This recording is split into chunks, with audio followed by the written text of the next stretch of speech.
Hey, Michael Church, Crawl Space Ninja. We got our crawl space misconception video. Today we're going to talk about, is sealing all of the vents the best option when you're encapsulating the crawl space and controlling humidity? Stay tuned. If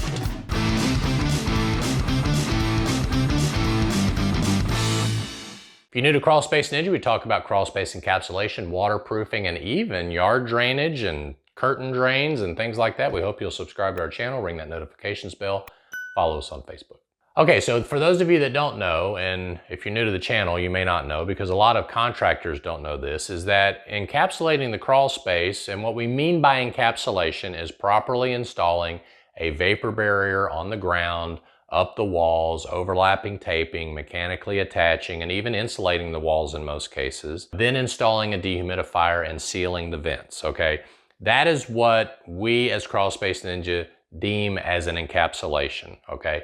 So that being said, if you have a home that you have soil gases, you've got methane, you've got carbon dioxide, you've got radon, you've got all these things percolating out of the earth and coming up into your crawl space. If you completely seal that crawl space, vapor barrier does not stop those gases from coming up. It is a vapor barrier, not an air barrier. And then every time you cut the plastic or the fasteners come loose or the adhesive fails, then it just allows those vapors, including humidity and soil gases, to enter the crawl space. So what's the solution?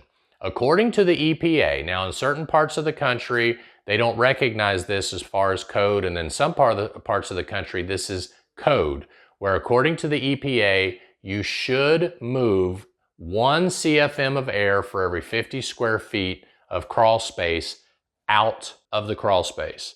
Now, we did a video, where does that makeup air come from? I'll do a link down below so you can check that out. The point is that if you totally seal that crawl space and don't give that soil gas somewhere to go, if that soil gas has any kind of odor or any kind of carbon dioxide or radon or anything else, it's going to enter your house. It's got nowhere to go. It's going to go up. The stack effect causes it to go up. Remember, the stack effect or the chimney effect is that air enters the bottom of your home, your crawl space or your basement, and then exits the roof. That's typically how it moves.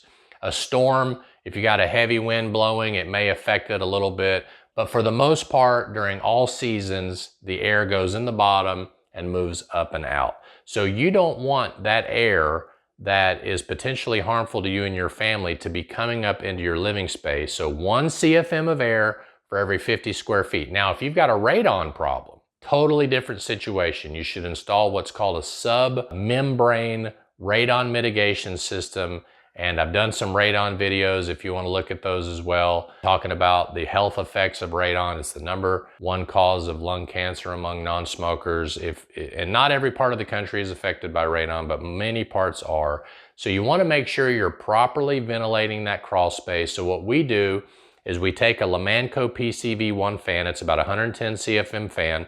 We put it in one of the foundation vents, seal all the others, and then have the air blow out all the time, 24/7, even in the winter, because the crawl space is sealed so well that the temperature isn't going to change with how we encapsulate and properly insulate the crawl space. Now, the Lamanco PCV1 fan does have a built-in switch where if it gets too cold in the crawl space, it will shut off. I believe that's around 35 degrees.